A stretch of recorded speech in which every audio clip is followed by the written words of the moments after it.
Our programs offer many languages. Please visit suprememastertv.com/schedule. Nos programas offrent plusieurs langues. Veuillez visiter suprememastertv.com/schedule. Nuestros programas ofrecen varios idiomas. Visiten suprememastertv.com/schedule. Nasze programy oferują wiele języków. Prosimy zobaczyć suprememastertv.com/schedule. The seventh generation is now upon us. Every generation is the seventh generation, and each generation has its special task, its instructions. Ours is global healing through world peace and prayer. That is this generation's task. That is my task, and that, my friend, is your task too. Understand that the whole point of your own existence depends on becoming a keeper of Mother Earth. Please continue watching for the indigenous messages of wisdom and guidance from the White Buffalo teachings by Chief Arvol Looking Horse. Tayanyahipi, warm-hearted viewers. Tayanyahipi means welcome in Lakota, a language of the Sioux language family in the North American Great Plains region. I'm Hota, the sincere people of the Lakota Nation, send you their respect and salutations for honoring the majestic sacredness of Mother Earth. Chief Arvol Looking Horse is the 19th generation keeper of the sacred white buffalo calf pipe bundle for the Great Sioux Nation. He was bestowed with this immense honor at the age of 12, the youngest ever. Raised by his grandparents, Chief Arvol delved deeply into the culture and spirituality of the Lakota Nation.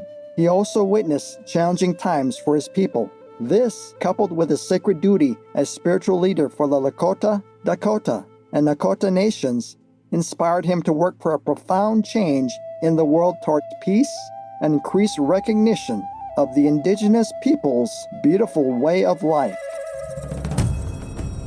Chief Arvol Looking Horse has spoken internationally, focusing on creating an energy of global unity and renewed stewardship of Mother Earth.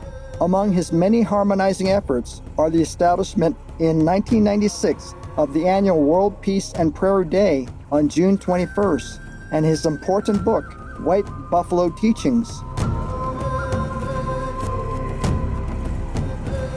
Today, we continue with reading a selection from Chief Arvol Looking Horse's book, White Buffalo Teachings. He emphasizes more on the importance and urgency of a global healing so that we can secure a brighter future for the generations yet to come.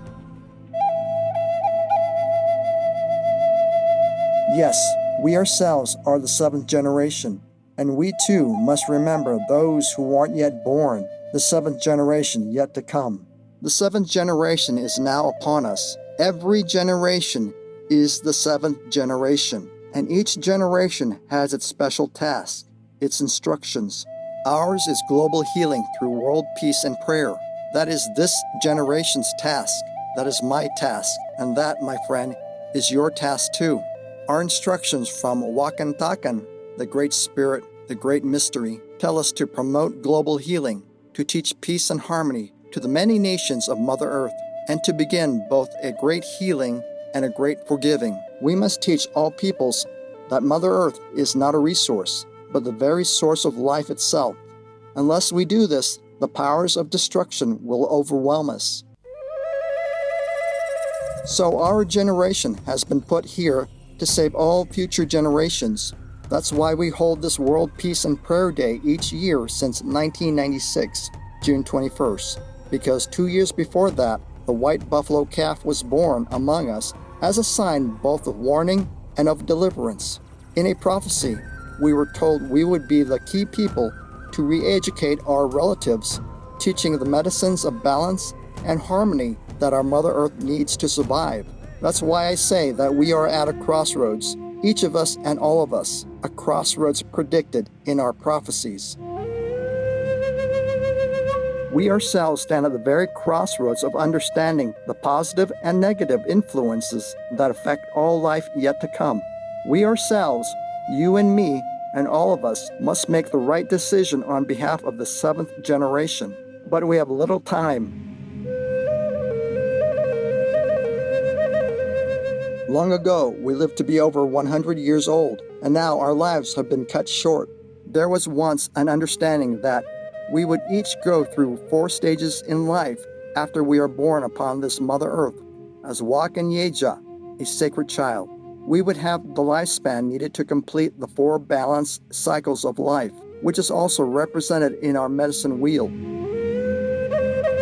We had time to learn the full meaning of becoming a young man or becoming a young woman. We had time to earn our true spirit name, time to perform the good deeds that brought us a well-deserved eagle feather. Above all, learning the meaning of patience, being humble, respectful, and understanding the teachings that would bring us to full maturity so that one might finally become an elder, a keeper of wisdom. This span once took 100 years or more. Now time is foreshortened, and we must learn in days or weeks what once took us months or years. We must move toward peace within ourselves and learn to let go of anger, hatred, jealousy, and everything that is holding us back from growing spiritually. We, the 7th generation, would stand up and turn and face the wind, and so bring back a process of healing to the nation. In 1992, it was announced that global warming was now having a serious effect upon all life. Exactly 4 days after a Sundance Native American ceremony, a white buffalo calf stood upon Mother Earth and was named Miracle.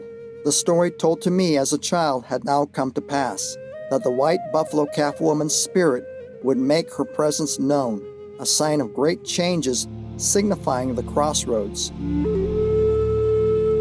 I never dreamed I would live to witness this momentous time. 8 other white buffalo have since stood upon Mother Earth. White buffalo calf woman's spirit has announced her message of support in this time of great danger, and she continues to announce the message in the birth of each white buffalo, each one of them a sign, each one a fulfillment of ancient prophecy, as well as a new prophecy for our times.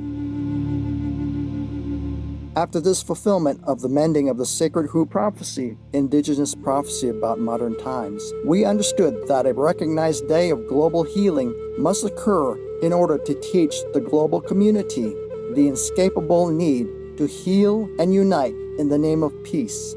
The survival of our future generations depends on this. The birth of World Peace and Prayer Day came in 1996. The ceremony is to create spiritual energy by standing in a circle, no matter how you believe in the Creator, with the sacred fire in the center. This momentous work for peace has a long journey yet to come. Modern science has confirmed the dangers foretold by our prophecies. We ask all nations to recognize the urgent need of continuing the World Peace and Prayer Day ceremony at as many sacred sites as possible. Look around you. Our Mother Earth has become sick and weak. With our thoughtlessness, we are bringing disaster on all generations to come. We fail to appreciate and honor our sacred sites, ripping out the minerals that lay underneath them as if Mother Earth were simply a resource, instead of the source of life itself.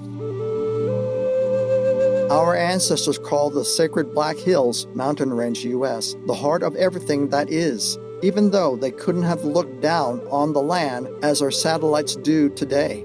NASA took pictures of the Black Hills from outer space, and you can clearly see they're shaped like a human heart. When the pictures are fast-forwarded through the 4 seasons, the sacred Black Hills look like a heart pumping, and that's what they really are, a living being.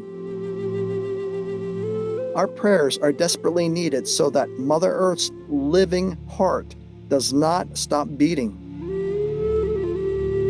Long ago, I remember the elders spoke of the danger in the construction of dams, stopping the natural flow of rivers, which we understand as Mother Earth's arteries. The clogging of this natural flow would now affect our own bodies, such as we have witnessed in our heart problems. Our mind, body, and spirit would now have problems in growth affecting our own natural way of life. How can we allow this to happen? Would we allow our own hearts and livers to be ripped out of our bodies just for someone's profit? Understand that the whole point of your own existence depends on becoming a keeper of Mother Earth. Wise viewers, we were honored to have you with us for today's program from the White Buffalo Teachings by Chief Arvol Looking Horse, part 2 of 2 on Words of Wisdom. Please stay tuned for more uplifting programming. May your shining role as a brave keeper of precious Mother Earth always be blessed and protected by the Great Spirit. Our programs offer many languages. Please visit suprememastertv.com/schedule and suprememastertv.com/WOW